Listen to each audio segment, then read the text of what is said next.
Well, the entire Colorado congressional delegation and Governor Jared Polis joining together today to urge the U.S. Department of Defense to reestablish U.S. Space Command in Colorado, sending a letter to acting U.S. Secretary of Defense Patrick Shanahan.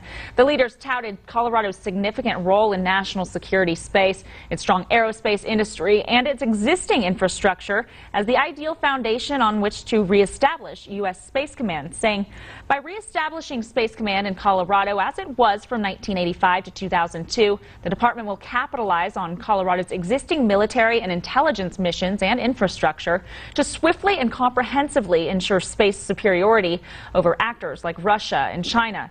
The leaders also invited acting Secretary Shanahan to visit Colorado.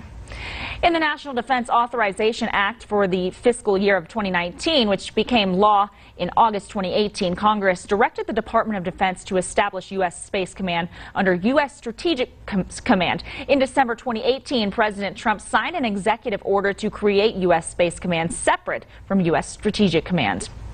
Senator Cory Gardner, along with Representatives Scott Tipton and Jason Crow and Senator Gary Peters of Michigan, introduced the Veterans Improved Access and Care Act, legislation designed to reform the Department of Veterans Affairs hiring process to make it easier to fill staffing shortages at the agency.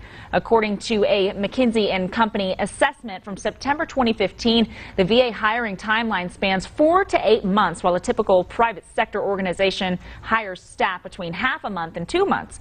The legislation aims to address this problem, authorizing the VA to establish a pilot program to expedite the hiring of licensed medical professionals in locations where there are shortages.